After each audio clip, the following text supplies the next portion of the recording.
Close your eyes and imagine. What if the things in life that cause us the greatest pain, the things that bring us grief, are challenges? Challenges designed to help us grow, to ultimately become what we were always meant to be. We feel like we've been buried, but what if, like a seed, we've been planted? And having been planted, we grow to become a mighty tree. Now, open your eyes. Open your eyes to this way of viewing life. Come with me as we explore your true, infinite, eternal nature. This is Grief to Growth, and I am your host, Brian Smith. Hey everybody, this is Brian Smith back with another episode of Grief to Growth, and today I've got with me Conrad Leslie, and I'm going to read Conrad's introduction, and we're going to have a conversation like we always do. Conrad is an engineer with over 30 years experience in environmental, geotechnical, geophysical, and oceanographic projects. He's held upper management positions at some of the largest engineering firms in the USA, managing multi-million-dollar projects for the U.S. Navy and international clients before he opened his own firm, Q&S Engineering, in 1999. Conrad had a proven track record of success documented by letters of commendation from repeat clients, and was known for developing innovative solutions. His professional career was great until his world collapsed when his only child, Nicolas Leslie, became one of the 86 victims of the ISIS terrorist attack in France on July 14, 2016. Ever since then, Conrad has been on a journey to find meaning and purpose in life, having found comfort and strength in the messages and synchronicities that are just too special to be considered random coincidences. Conrad is on the mission to learn more about the ultimate meaning of reality and shares experiences in order to bring hope to the world, to others, one person at a time. And with that, I want to welcome my friend Conrad Leslie. Oh, thank you very much, Brian. First of all, I just want to thank you. You've been a very important part of our life too. I know that, your daughter, Shayna, she transitioned 1 year before our son. And I just commend how you were able to pick up and start helping others immediately. Something that, for 1 year, we were just like stayed home and cried basically the whole time. It was just the darkest part of our anything that we could experience. Yeah, well, I'm trying to remember. I was trying to think before we got on the call how long I've known Paola. It's been at least a couple of years, probably 3 years. When did she become part of Helping Parents Heal? Do you remember? I think probably like around 2017 or 18. Yeah, so I've known Paola for quite a while, and I've seen Paola's journey. I don't know you as well. I've seen you on the video you guys did on Swedenborg and Life, which was awesome. So do you remember the name of the episode? It was Angels After Terrorism. Yeah, Angels After Terrorism. So for anybody listening, if you're familiar with Swedenborg and Life, or if you're not, look up Swedenborg. That's Swedenborg and Life on YouTube, and look up Angels After Terrorism. You guys did a great job on that episode. Thank you very much. And as I said, Conrad, I don't know you as well, but you and I have, I think, a lot in common, both being engineers and having kind of a materialistic, somewhat worldview before these things happen, and really being opened up afterwards. But to get started, what I'd like for you to do is tell us about yourself, tell us about Paola, and tell us about your son, Nick.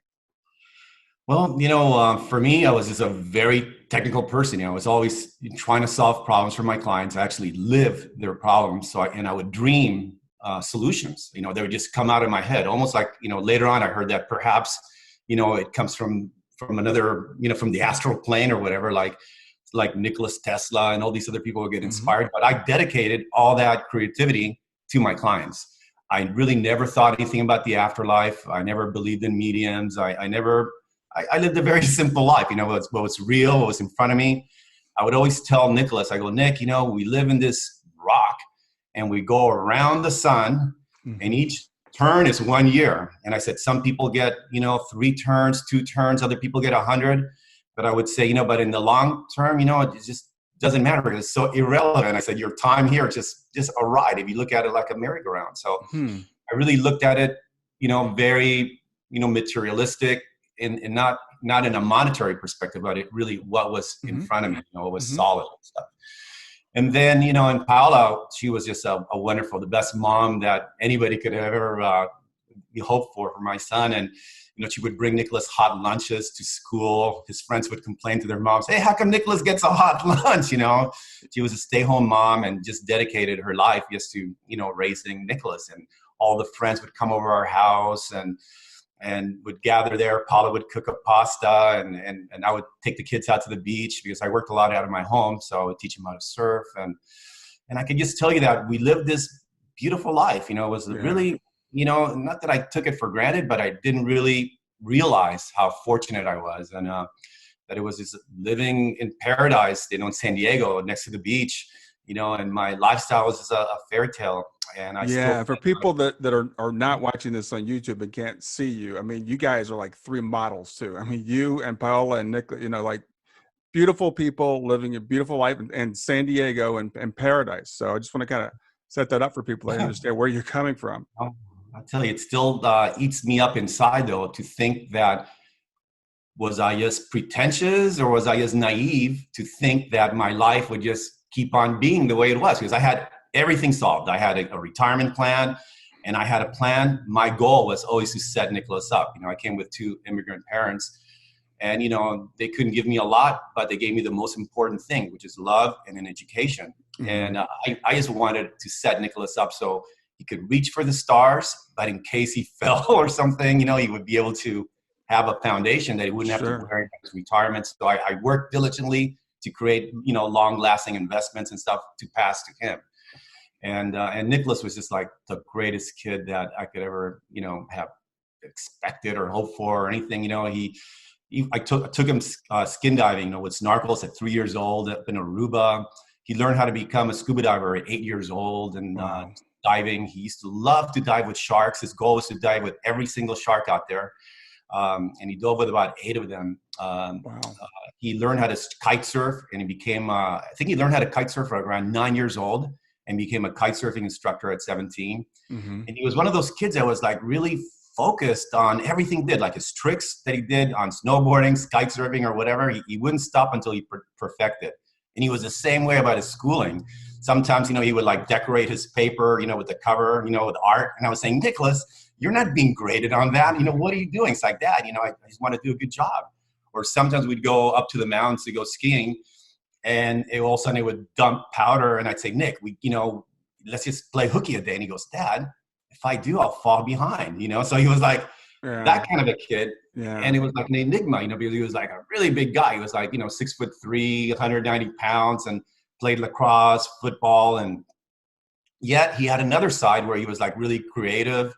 And in fact, in his junior year in high school, he quit the lacrosse team to join the speech and debate team, which he just got more involved in politics. And then that was the end of me, obviously, because I could never debate with him about anything. He would always win.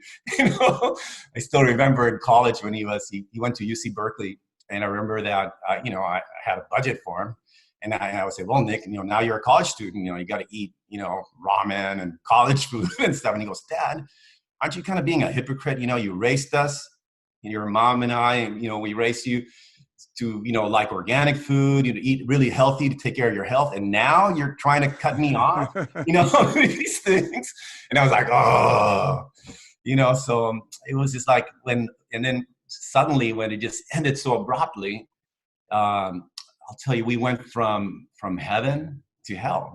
I've never experienced the depths and darkness, and just when I thought that things couldn't get any worse, the fact to see my wife kind of spiraling down into insanity, was even worse. It's like my pain would get reflected in her eyes, and for me to see her and not be able to do anything.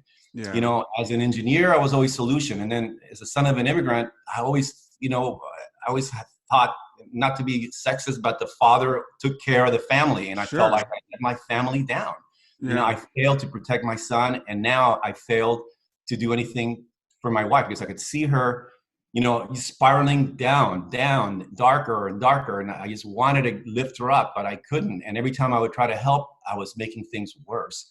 And then, and I guess that's how we grieve differently. Sometimes, now I've learned that when she's having a day like that, I just like back off a little bit and let her experience what she's experiencing. But before, that. I was always trying to find a solution, and the same tools that made me successful in my career just work completely against me. And before I was all about being confident and there's always a solution.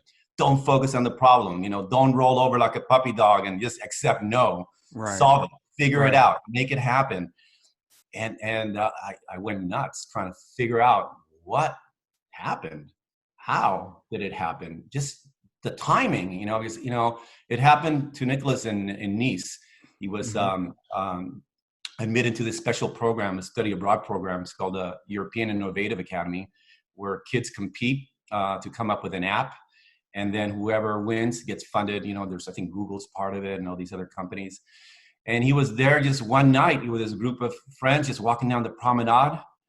And this man that was just confused as an ISIS person, just ran a barricade and took a truck and used it into a weapon of mass destruction and, running over, 86 people. And I always think like, on the promenade, there's like a lot of dog poop. And I go, if he would have just like stepped in something, and he would have just stepped and stopped for 3 seconds just to wipe his foot down, he would have not been at that space and that time. And then I started just thinking about time and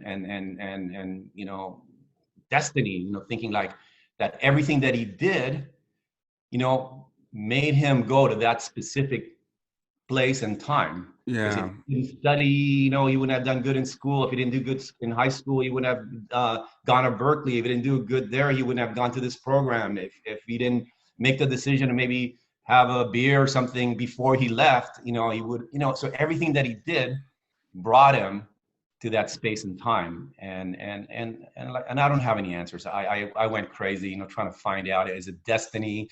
Was it just coincidence? Was it just, and finally, I just realized that the best path for me, which was the hardest thing that I've ever done, was really surrender. Surrender to the fact that I'll never know. That all I do know is that something happened that was really terrible from my perspective. And I like to think that it for Nicolas, it's something else. It's something grander, and based on all the signs that he's given us and all the indications, I strongly believe that. Yeah, well, you touched on so much there. I want to kind of go back over. One of the things is I don't get to talk to very many men. Not many men in helping parents heal. Not many men in this whole field of afterlife studies. But I just relate so much to what you said about not being able to protect our families, and no matter what it is that causes their demise. In my case, it was my daughter, down the hallway, and she had a heart condition that led to her passing. But you think as a father, I'm supposed to take care of this. I'm the fixer, right? Yeah. And I'm the protector. And then when you look at your wife, after this happens, and you're like, okay, what can I do to fix this? So it could be a very, helpless feeling that we have. I think, as men. Yeah. So you mentioned that you and Paola grieve or were grieving differently. How has that changed over the years? It's coming up on 4 years now. How have things developed? Well, I think Paola, I guess quicker than I, got into the spirituality, started, speaking, looking into mediums, and she found helping parents heal, and, listening to your Zoom meetings. Versus me, I just went in more, I just dug into the science part of it, which even though I did a lot of science work, using, sound to estimate the depth of bedrock and stuff in geophysics, it was more like classical physics and had no idea about quantum mechanics except just for the math, that it was, very difficult to do, but it helped us, develop formulas for electricity and for all these great things that we use. But I really never really knew about the strangeness of quantum mechanics until we came back from France after, after it happened. And I went into Nicolas's room and I saw some documents. He was writing like a screenplay, and he was writing about quantum mechanics and quantum physics and about entanglement and superposition.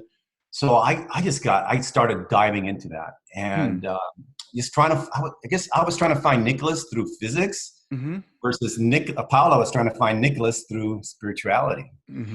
And I think at the end we all went kind of in separate ways. I dug deeper and deeper. My rock stars became, physicists, from Stanford, like Leonard Susskind, Sean Carroll, Brian Greene. Those became my heroes.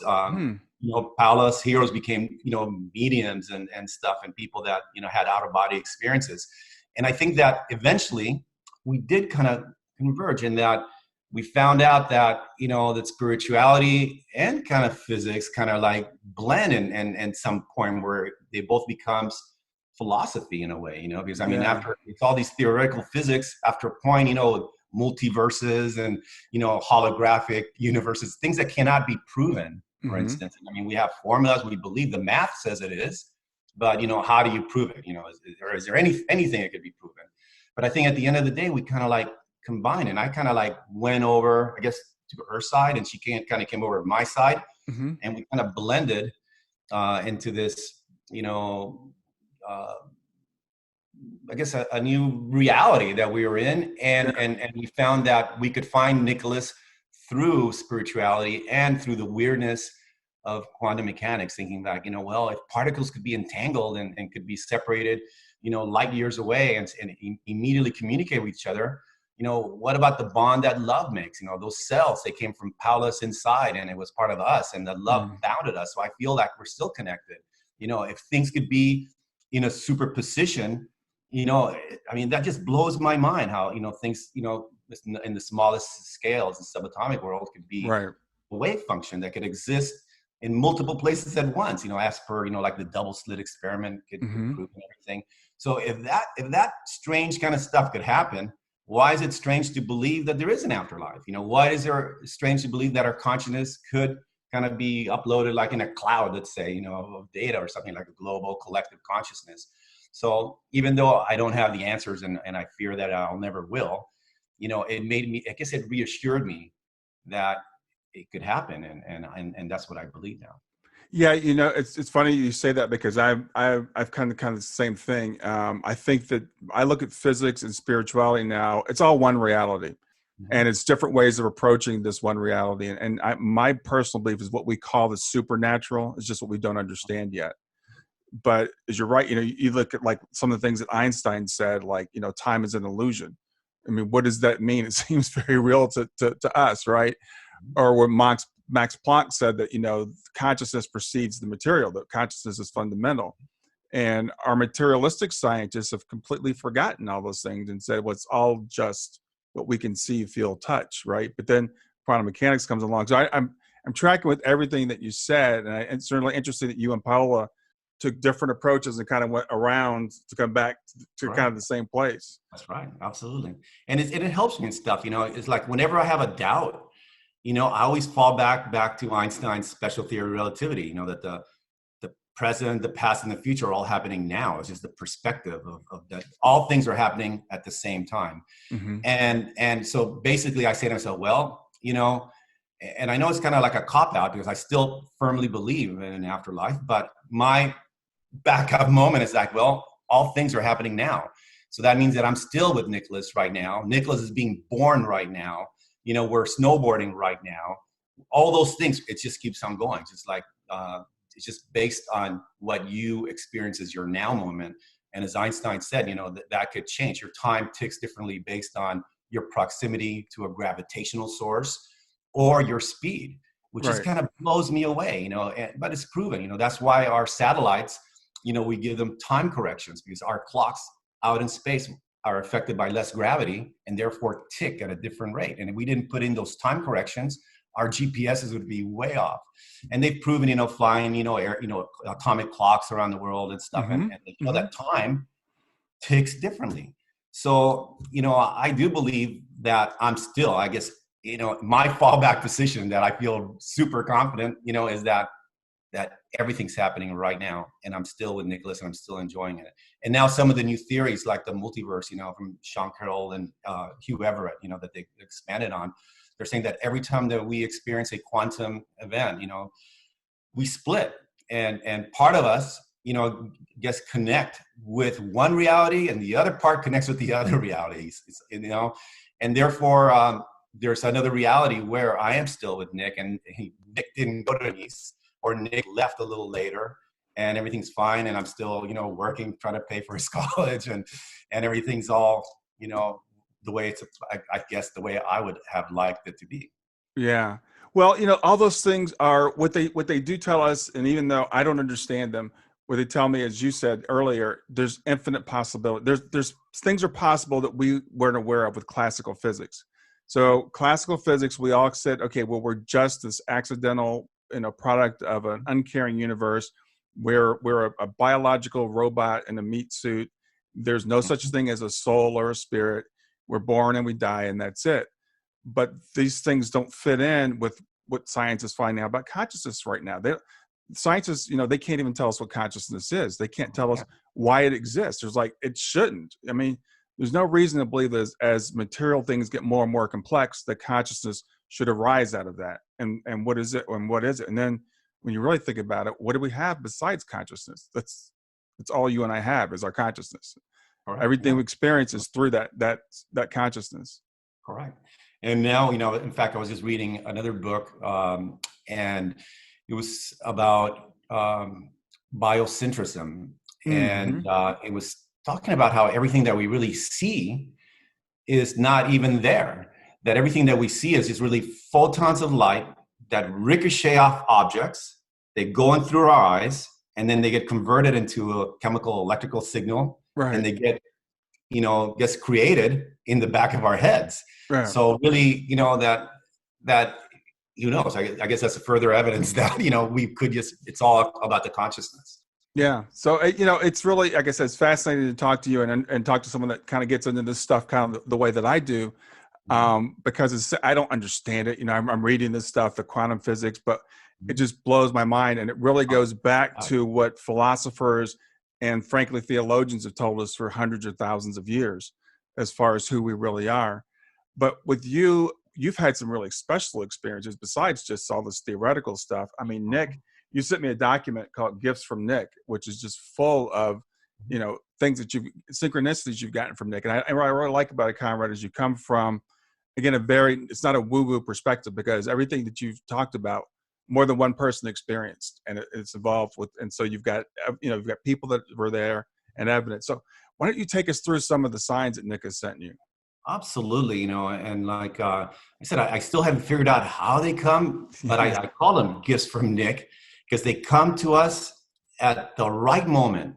And the message is so intense that I just cannot accept them as random coincidences. I've had my share of random coincidences, like meeting somebody in a strange place, like, hey, what are you doing here? But these things were intense. And I think maybe perhaps the first one that we experienced was one that I didn't believe in at first. They held a vigil at UC Berkeley for Nick, and while we were in France. And everybody was gathered at Sproul Hall, where they had the first amendment demonstrations and everything, big gathering. And a Falcon flew over the heads of the crowds. And one of the parents that were there, their son went to school with Nicolas, and our colors for school at Torrey Pines were the Falcons. That was the name of it, the Torrey Pine Falcons. And she goes, I think it was a sign. And I was like, what does a Falcon have to do with my son being, taken, by this ISIS guy, and I was like, almost, like in shock a little bit, I just didn't accept it. And it wasn't until his high school, Torrey Pines, called me up, and they asked me if I could show them a photograph, if I could send them a photograph of Nicolas wearing Falcon colors. So I went upstairs and I started looking through all those old photos, and I had thousands of photos. He was their only kid, and I was like nuts with the camera. And Brian, it was the most hurtful. I just couldn't do it. It felt like I was dying. Every picture that I would click and I would look at, it was like, just the pain. I could sense it. Just talking about it, my hair stands up. Yeah, me too. And it was like, I compared it to like doing something that you don't want to do. Like if I was in a cesspool up to my neck and had to hold my breath and dive to grab like a pearl, and that pearl was his memory, and bring it up. And I didn't care how bad and painful. I had to find it, but I was crying out loud, very loud.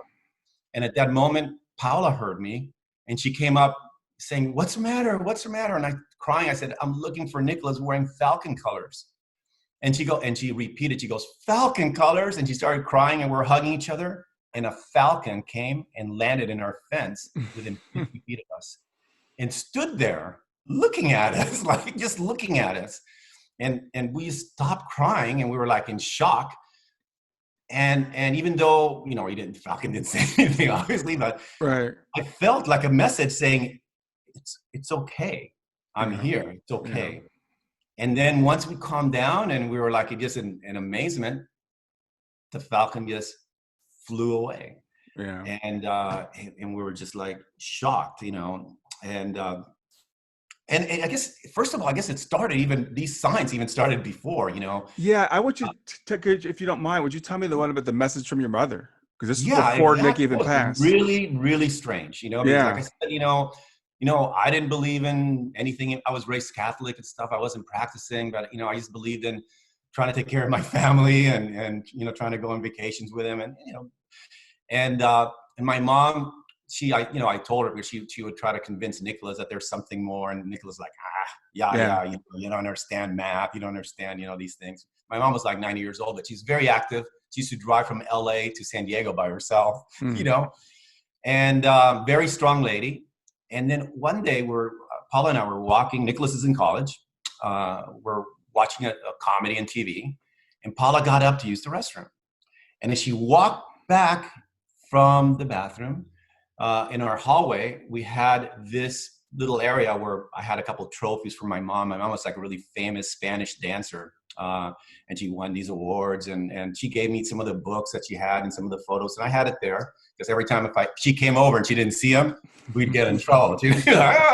Don't you care about your mama? And then all of a sudden, when she got close to that area, Paula let out a scream. And I said, Paula, what's the matter? And she goes, I don't know. I felt like you were hiding and you startled me. And I said, I'm here in the couch. What are you talking about? So she came in, she sat down in the couch, and then we started continuing the movie. And all of a sudden she kind of like yanked back and grabbed me. And she goes, I just got a message. She says, tell Nicolas that there's more to life. There's life after death. He said, there's more to life after life. Just Wow. like that. And I looked at her and I go, Paula, you are so weird. I said to her, I go, where do you come up with this stuff? And I laughed it off, and I was laughing. She started laughing, and we continued the movie. About maybe less than 10 minutes after that, we get a call from a police officer that it says my mother had just been admitted to the hospital, and she had transitioned. And we were like shocked, not because of the message, just the fact that my mom had passed, it was Right. like shocking to us, and it was like, and we completely forgot the message. We didn't know what to do. We weren't prepared. You never prepare for these things, and so we had to, make arrangements. And later on her memorial, Paula and I had a big debate. We had, do we tell Nicolas what my mom said? We realized. And I said, at first I said, no way. I go, we're going to freak him out. He's in school. Things are already, challenging and stuff. That's the last thing you want to tell some kid that. But then we realized the message was so direct and so direct to Nicolas that I felt, I think we have to. And we did. And Nicolas played it off pretty casually. He's like,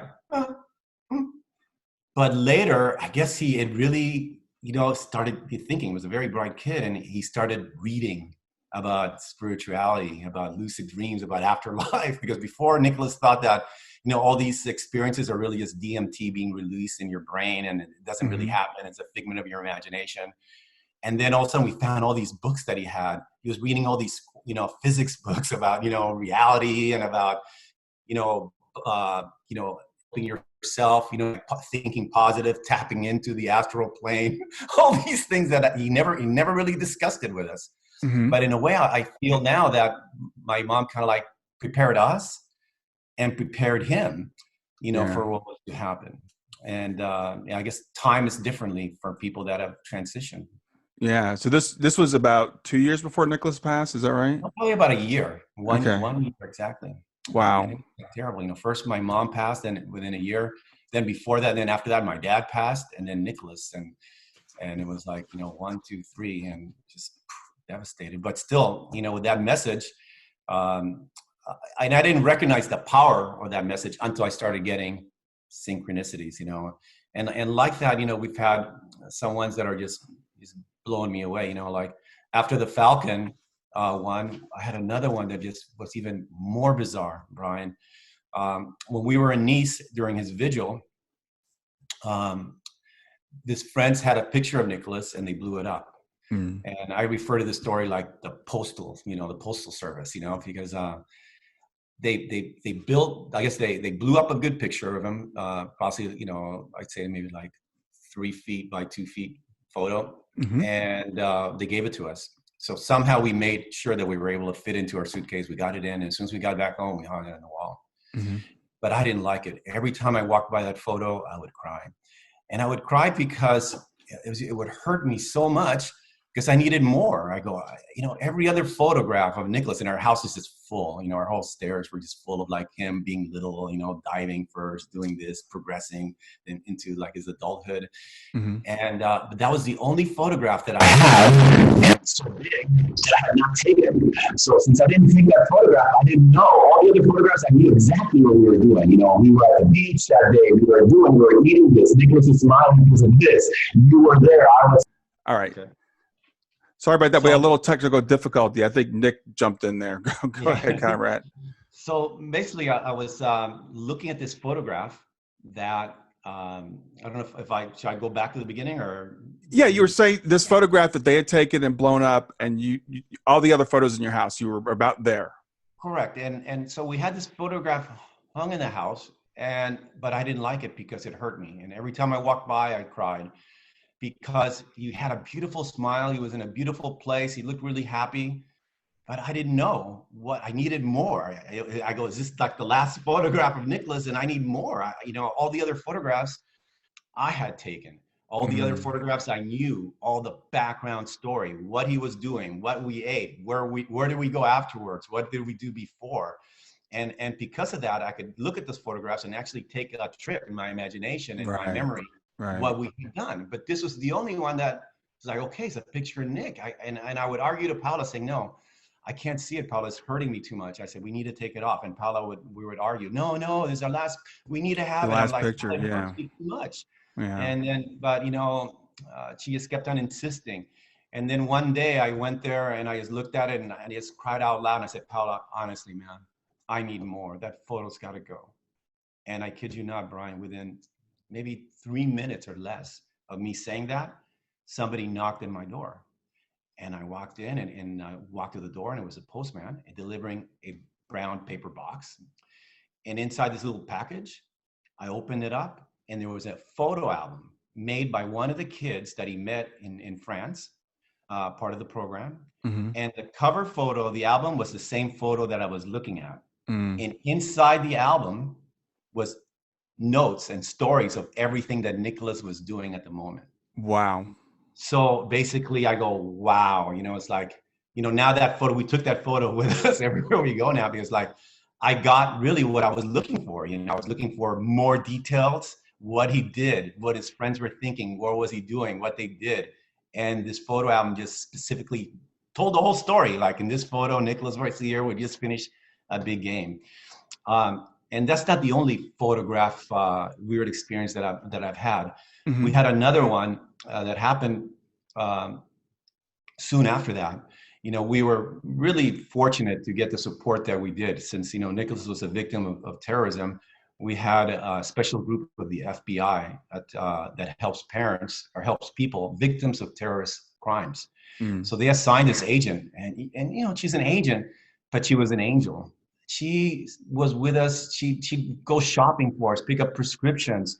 She helped us find a therapist.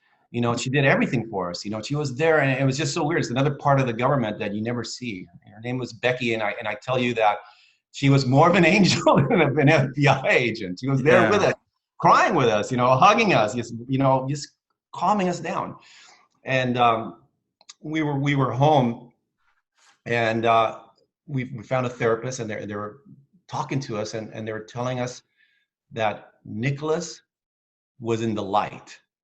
Mm-hmm. And meanwhile, Paola was like saying, well, what do you mean in the light? What does that mean? But the way, but Paola was like really, different. She was like really aggressive, she's never like that. She was like just combative and angry.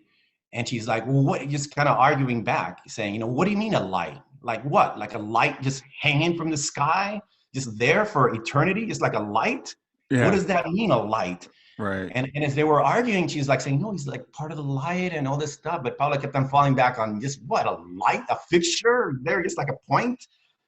And meanwhile, I kind of like dozed off and went into my own imagination. Mm-hmm. And I was looking at another photograph that his friends had blown up of him because they held a paddle out surf vigil in Del Mar for him where he grew up. Mm-hmm. And the photograph was a photograph that I'd taken myself. But I took it against the sun. So basically you could see Nicolas's face barely, you could see the waves, but it was overexposed. Mm-hmm. So you really couldn't see the features of his face. I could make out that he was smiling, yet I really couldn't tell, you couldn't really see it clearly. Mm-hmm. And unfortunately, it was like the only photograph that I had of him kind of like big and grown up, smiling, because, you know, as a young man, they all like to do that duck face or whatever they do, you know? They like to do that pout look, you know? Mm-hmm. Mm-hmm. So he had just this beautiful smile on his face. And I was like looking at the photograph saying, God, what a shame. I can't believe I can't see. I just wish I could actually see. And at that moment, Paola's still discussing about the light, and the therapist, which was her friend, she said, you know, Nicolas is in the light. And at that moment, we had skylights in our living room, and it was an overcast day. And the sun, I guess, broke through the clouds, Mm-hmm. shined through the skylight, and created a frame of light around his face. And the light was so intense, Brian, that in the original photo, you could see him and you see the horizon very clearly behind him and everything, perfect line. Mm-hmm. The light was so intense that it whited out the horizon and everything around Nicolas's face. The only thing that you could actually see was a perfect square around his face and his smile just shining bright. Yeah. We looked at it at that moment, and I happened to have my cell phone, and I just grabbed a photo of it, and then the sun just kind of like covered, and he just kind of went away. It's amazing. Amazing, you know, and it was like, and thinking like, and all those moments, like, you know, they were just like kind of confirming things, like telling us, like sending us messages saying, hey, I'm okay. There's something more, you know, to this. You're not seeing the real picture. You're not seeing the whole thing. You know, you're not seeing the whole thing. But you know, it's Conrad, as you're telling the story, and you probably think, I'm going to guess you're probably thinking the same way I'm thinking. Okay, well, it's the timing of the conversation they were having, right? Yeah. It's the fact that it was an overcast day. It's the position of the sun in the sky. It's the position of the picture in your house in relation to the skylight. Correct. And all these things have to line up for time and position. Mm-hmm. Just like, you know, Nicolas being in Nice, where the terrorist attack was. Absolutely. And these things happen, and you're like, that can't be a coincidence. No, it can't. You know, I mean, I had before it happened to me, I had like a really interesting experience too, you know, which was like a kind of a lucid dream that I had, but it was kind of more of a visitation. And it opened up my mind to some of these things a lot more. And it was, I was in bed, and I'll never forget this, almost like it was an angel, I call it. And I never believed in angels, Brian. You know, I mean, when I was small, I grew up in Spain, and angels to me were these fat little kids with wings that were in photos, you know? And this being was like in the foot of my bed, probably like 7 foot, gigantic. And I just remember being frozen just in bed, just looking at it. I wasn't scared, but I just couldn't move. And I could see my feet, the tips of my feet coming out of the blanket, and I could see this presence. And I said to myself, Nick, is this you? And at that moment, you know, this angel kind of like opened up his wings and just kind of went like this. And I feel kind of embarrassed, kind of like telling this story, because it seems like weird, you know. Well, you know, it's interesting. You're saying it was a dream, but in your dream you were in bed, right? Yeah, I was in bed and looking, and I just hope it just doesn't, you know, destroy my credibility or anything, you know. But I felt the wind in my face when he did that, and I couldn't really see his face completely, but I could see the expression. It was like, and it wasn't like a smiling thing. It was like a very intense look, like a mission, like he had a mission you know? And then I felt this message to say, look through the window. Look through the window. Just that's the only thing. It kept on repeating and repeating and repeating. Look through the window, to the point that all of a sudden, like I was back like in my body, and immediately I got out of bed and opened up the window physically because I thought that's what the message was, to look through the window. And I was looking and I didn't see anything. And then I sat down in bed again. I dozed off and again, look through the window, look through the window, look through the window. And I got up one more time, and this went on, and I just kind of forgot. And it wasn't until Swedenborg, until he told me that, and Swedenborg had written that it's good to see through the window, that we could actually open up our eyes to another reality. It's like almost peeking through the veil. And I find it really interesting that the message was look through the window instead of like look out the window. You see, now I major in the minor sometimes in these things, you know, like may, will, and can, you know, because they're important, especially when I write a report. I'm very picky on the words. And he said, look through the window, which to me meant that to peek at this exterior reality, but from this side of the veil. Don't allow myself to go too far beyond, you know, go out and stick my head and live that other life, that somehow I still had to be in this side, but I was able to look. And I think after having that visitation, I think that kind of opened my mind up, you know, opened up to accepting these signs that I was getting as being real, and giving them meaning instead of just writing them off as random coincidences. Well, Conrad, you know, you said you hope that doesn't destroy your reputation, but you framed it as a dream, right? You didn't say it really happened. So things happen in our dreams, but I think it really happened. And I can tell you, I've had visitations from my daughter that seem very, very real. And, you know, and well, you know about Swedenborg now, right? So this guy had all kinds of crazy experiences. And you know, I understand what you're saying, and I interview people, and I was talking to a woman last week that talked about fairies, and she had written it. She was giving me her intro, and she mentioned fairies. And this is a very credible woman. She's owned a multi, you know, $1,000 business with 400 employees and 13,000 customers. And she said, yeah, but I've seen fairies. So, you know, there's a whole lot more to this world than we're aware of. And absolutely, when you talk about these synchronicities, and I'll have you tell one or two more if you don't mind, but you've sent me a document with a bunch of them in there. They're undeniable. So we know that those things happen. So, you know, whether this experience you had was just your consciousness or your higher self speaking to you or whatever it was, I believe it was your experience. Well, it really helped, because if not, you know, I would have. And I didn't click with it until later, until like, you know, I realized the meaning. What does look through the window mean? But besides these photographs, we've had like physical things too happen to us that have just kind of blown our minds. You know, for instance, you know, we took our first trip, which we used to travel so much, you know, but, you know, after this, we kind of like lost all motivation to do anything. It was really hard. And for Paola, that was her passion. She never liked anything fancy, cars or jewelry. She just liked to enjoy time with the family and spend, you know, any money that we had, you know, building memories.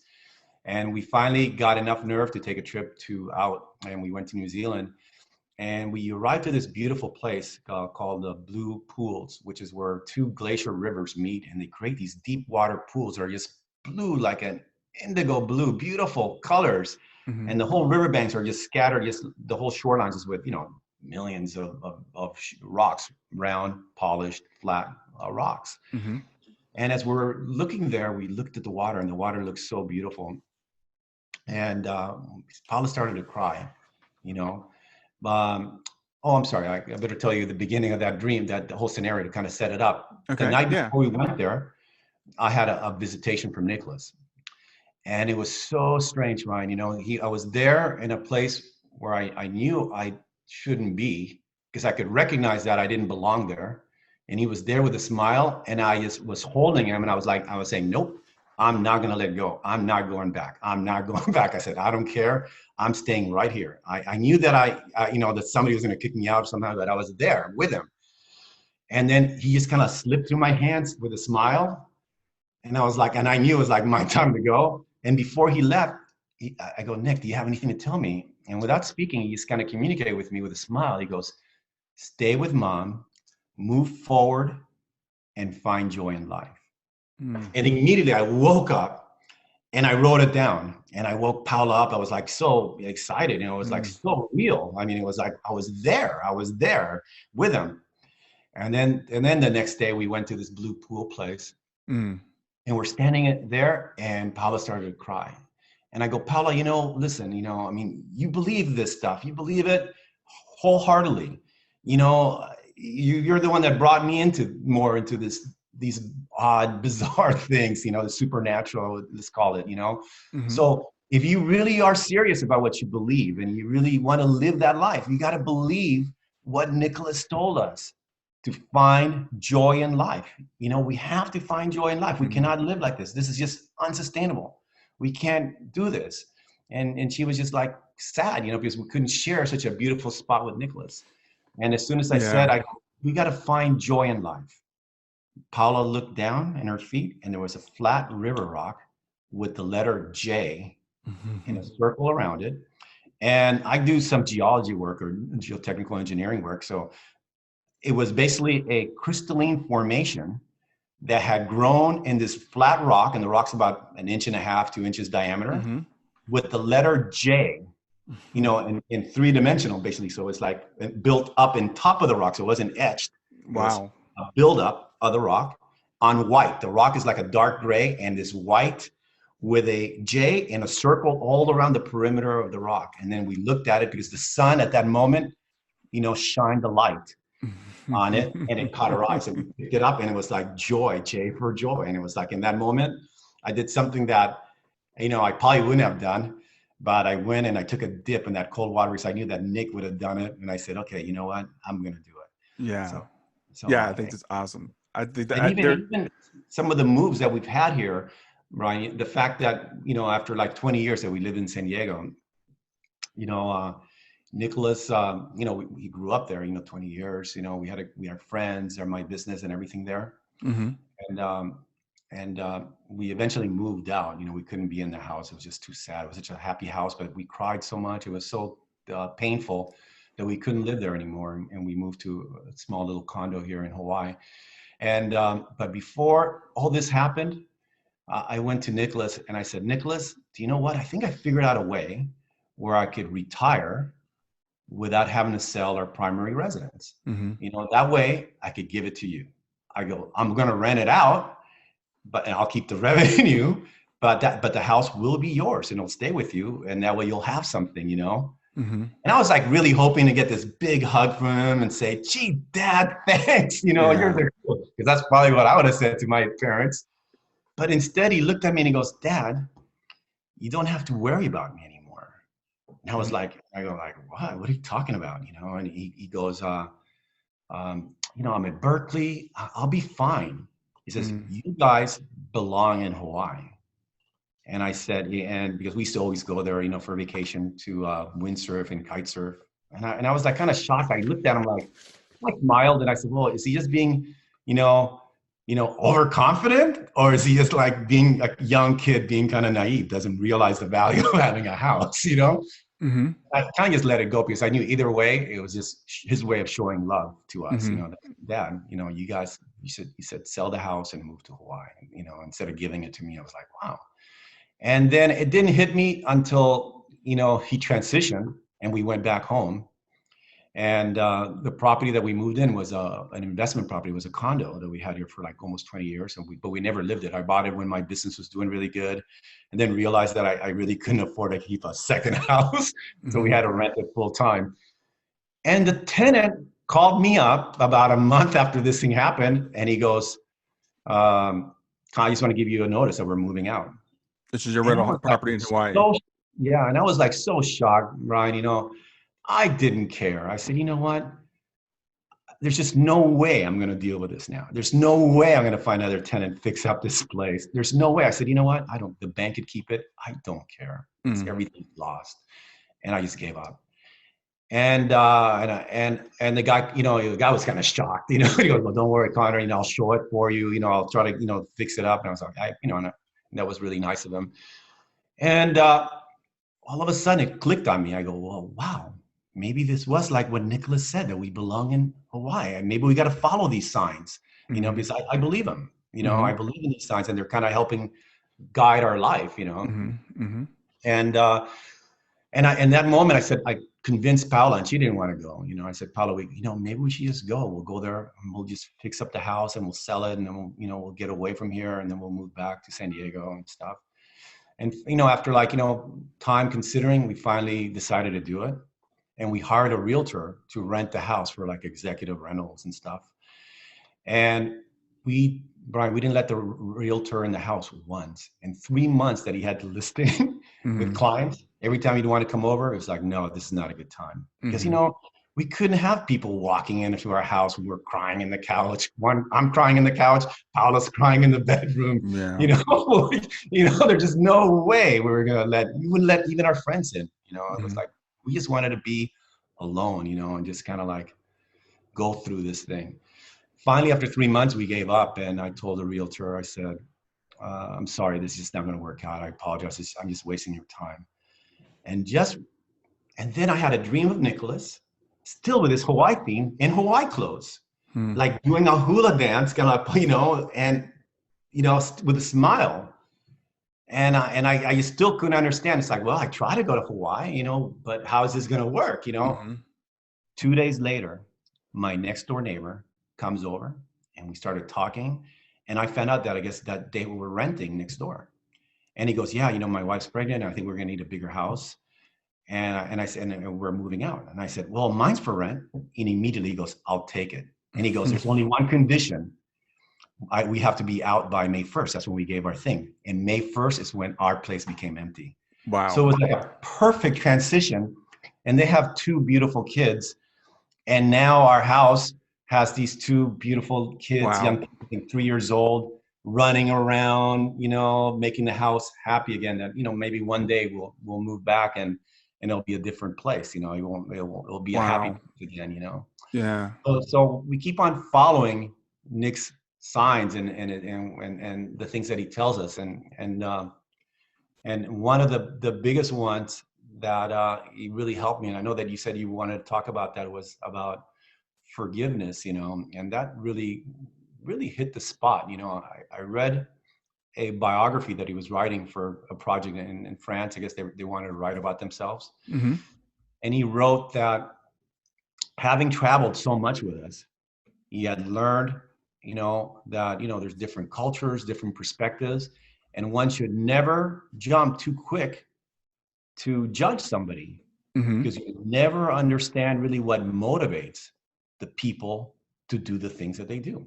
If you don't know the motivation, you can't really judge them. Right. And at that time, Brian, I had so much anger in my heart.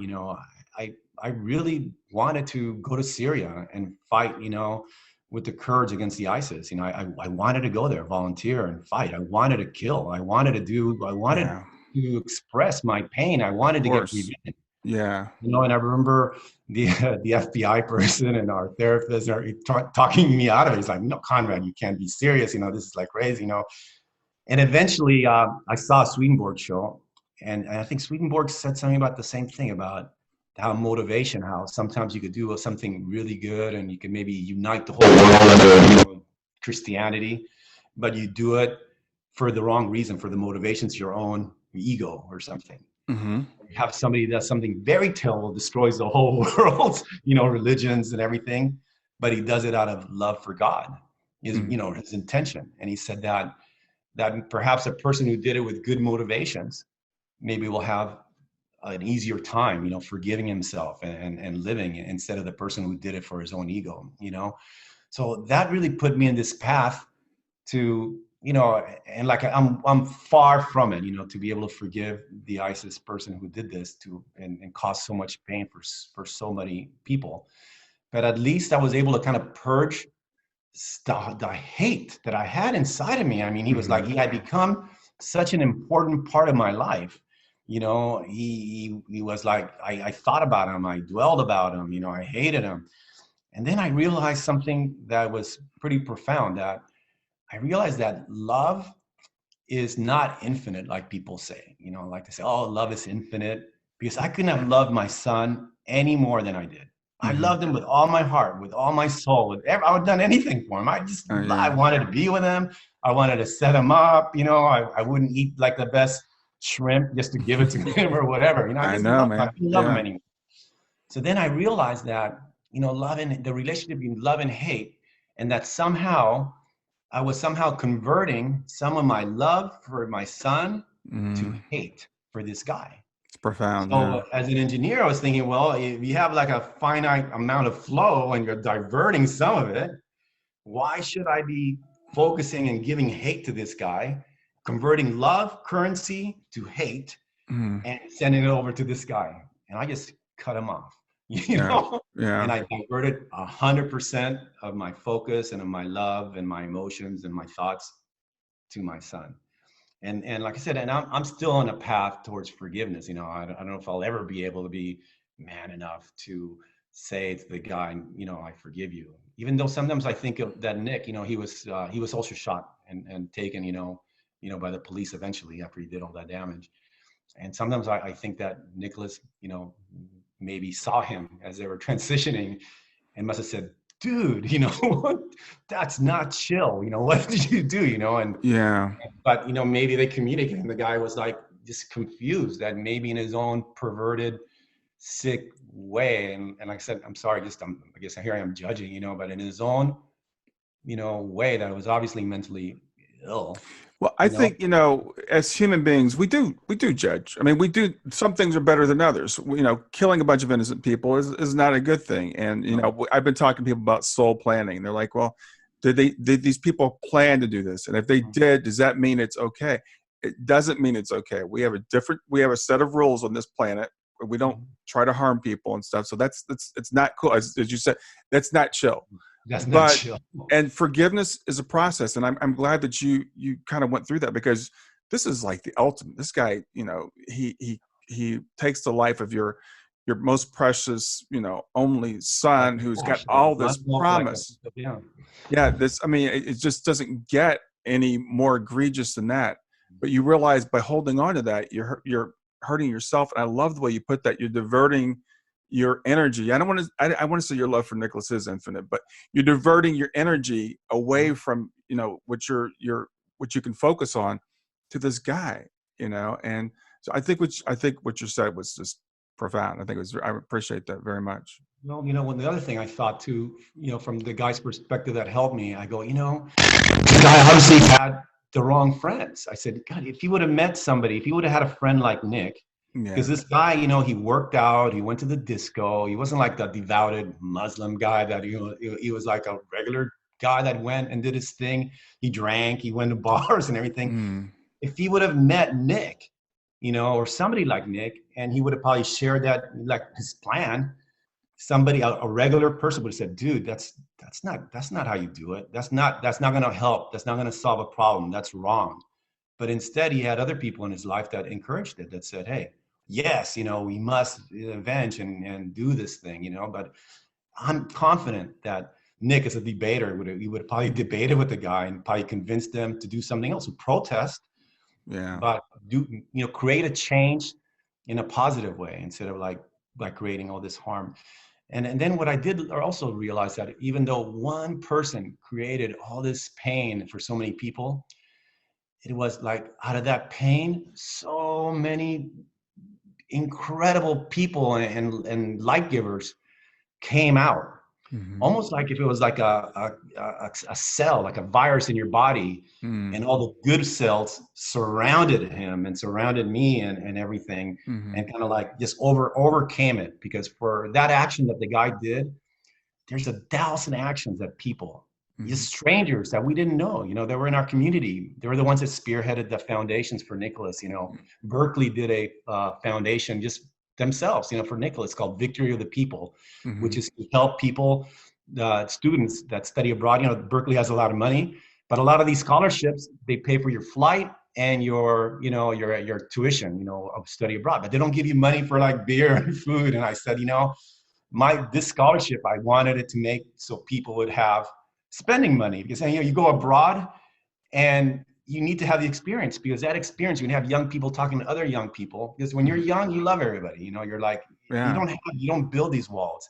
And the more interaction with these young people with they help shape other people's minds and views and create and changes the consciousness, one person at a time.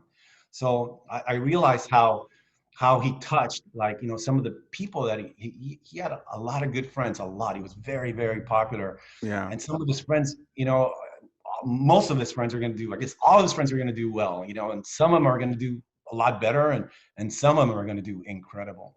And Yeah. there'll be some people that are always, going to think of Nicolas. They have tattoos with his name and stuff. And I know for sure, Brian, that I'm sorry, I'm kind of breaking down a little bit. No. I know for sure that when the time comes for one of Nick's friends to do something, he'll do the right thing. He might be like in politics or something, or a CEO of a company, and maybe he'll make the right decision, thinking Yeah. like, it's the right thing to do. Yeah. So. That's wow. I gotta tell you, Conrad, I've never had as many chills going through an interview as I have talking to you today. I really appreciate it. So Conrad, I gotta tell you, it's just been so great to talk to you. I mean, like I said, I feel like I kind of know you through Paola. We do the Zooms, and I see you sometimes sitting on the couch next to her. I've only got this first time we've ever had a chance to talk face to face. I've enjoyed watching Paola's journey over the last couple of years, as she has, dealt with this stuff, and the joy in your face as you talk about your son is it's just amazing. It's just cool, really sitting with you. And you sent me this great document you put together, Gifts from Nick, and I want to offer anybody that wants to get a copy of that, send me an email, and I'll send you a copy of that. Conrad, give you permission to do that. So I'm again, I appreciate your time very much. Any last thing you want to say before we say goodbye? No, that I think these things that happen are important, and I'm really glad that I wrote them, and I'm really glad that you offered to share them. Because it's so weird how your brain will try to erase stuff that doesn't fit with your reality. Mm-hmm. So as time comes, you forget things.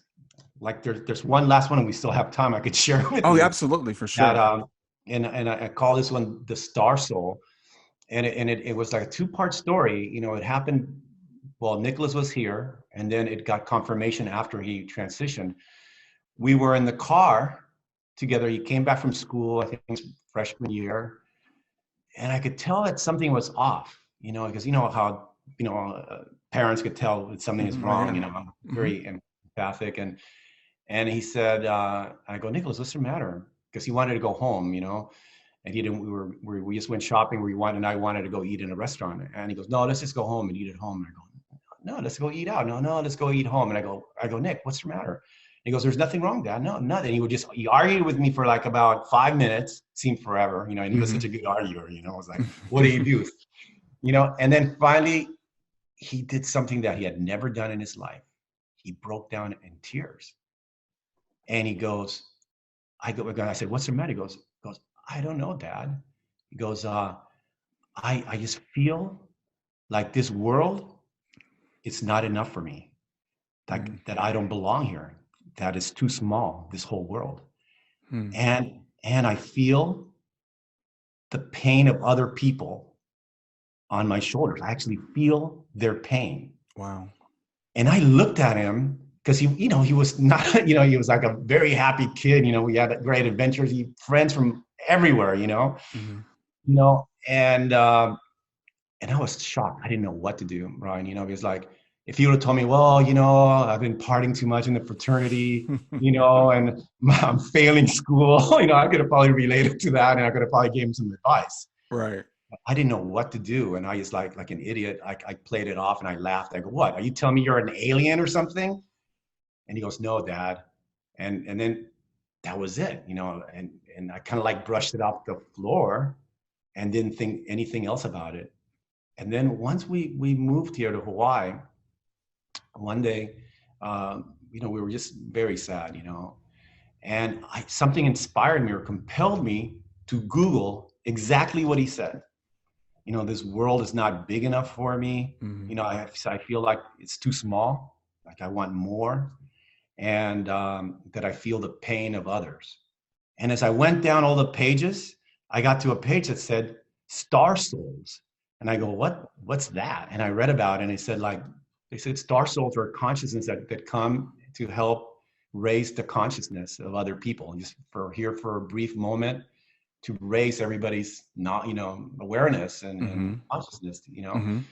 And I go, wow, that was pretty mind blowing. And I told Paolo about it. And, it didn't work to cheer her up, obviously. But Right. we went to the beach and we were sitting down on a beach looking at all these people having a great time. Everybody's like playing ball, kids are running, everybody's smiling.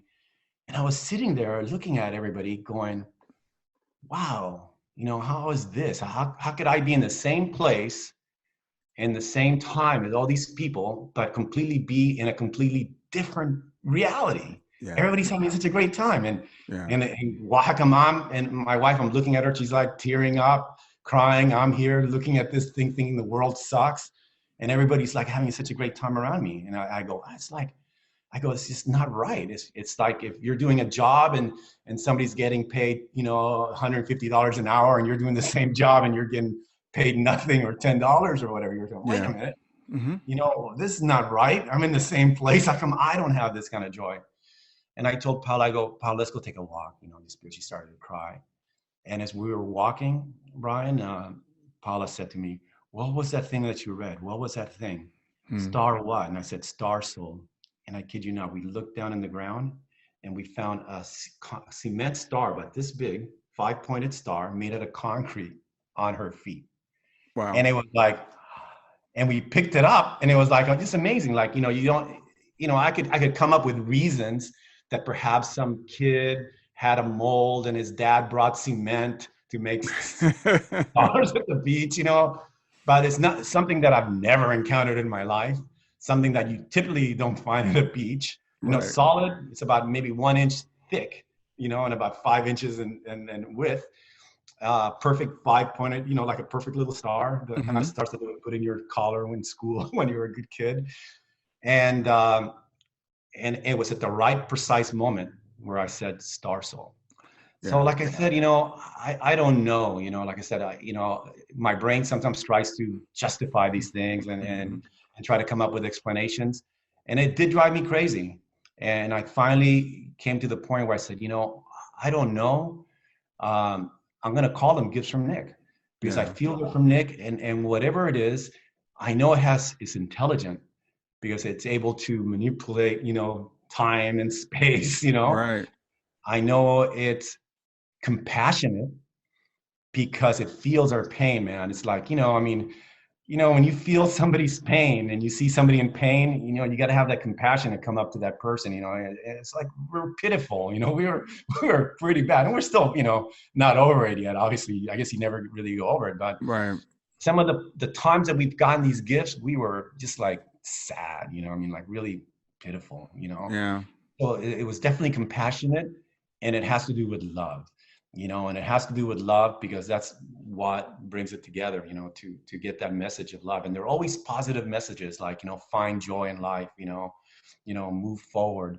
And I, like I said, I don't know, but it's definitely helped. All these messages have really helped me through my journey. It's gotten me where we are right now, moved out of our house because we follow these signs, Yeah. follow these messages.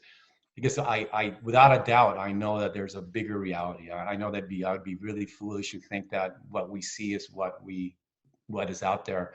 And I really learned something about life, that not to really judge reality or everything, the whole, by the little sliver of reality that we see. Because, we only see like one little part, Right. It's like watching almost like a TV very close and you only see a pixel. So it's really easy to judge and come to a conclusion based on your little sliver. But at the end, if you back up, you'll see that the whole is perfect. And I believe in some kind of, divine providence, like, so Wow. we can talk about or something. Yeah. And we just like see such a little sliver of it that it looks like chaos to us. Yeah. But at the end, I know that something positive came out of Nicolas's transition. And I know he'll be waiting for me and the other side when I see him. I know that without a doubt. Yeah. And I think the only sad thing that we have to go through is that, we'll be alone now, and sooner or later, either my wife or I will pass, and then that person will be alone. Yeah. And it's kind of like, but what keeps us moving is that, the shortness of time, even if you have, and I think I've even heard you say this one time in one of your cast out, 100 years is just nothing compared to geologic time, or the Yeah. time for the universe, for mountains to get created, volcanoes to collapse, I mean, 100 years is like it's not even a significant digit Right. in anything. It's less than a second. So I really believe that there is a greater reality. I do believe in the survival of the consciousness and that we'll be together. And I do believe that our time here, that whatever, pain or joy that you suffer, it's definitely, it's very, very short. And Yeah. that there's definitely some kind of, I guess growth that you go through experiencing such a depth in the darkness of the opposite of love, kind of like that deprivation, that pain. It really helps you become a little bit more compassionate, and you can relate to people that perhaps are not doing well and stuff. Before, it's really easy to kind of like just do your own thing and just, hey, Yeah. what it is. Hmm. So I think there is a lesson, and I guess, and I'm optimistic that, we're all, changing. And I feel like my mission's like, I'm not good like you reaching out to a lot of people, but I think my goal is really just one consciousness at a time, trying to raise that. Well, Conrad, I can't add to that. That was a beautiful summary. This has been a really just an amazing experience sitting down with you. I'm so glad you sent me the document and we had a chance to do this. You're helping people, by living your life. I've told people that go through this just by getting up every day and doing what we do. You're inspiring people, and I'm watched Paola grow over the years, and I've seen the things that she's doing. So again, this has been just fantastic. So thanks for doing this. Thank you so much, Ryan. All right. You have a good day. Thank you. I'll talk to you soon. That's it for another episode of Grief to Growth. I sure hope you got something out of it. Please stay in contact with me by reaching out at www.grieftogrowth.com. That's grief, the number 2, growth.com. Or you can text the word growth to 31996. That's simply text growth, GROWTH, to 31996. Since you're watching this on YouTube, please make sure you're subscribed. So hit the subscribe button and then hit the little bell here, and it'll notify you when I have new content. Always, please share the information if you enjoy it. That helps me to get more views and to get the message out to more people. Thanks a lot and have a wonderful day.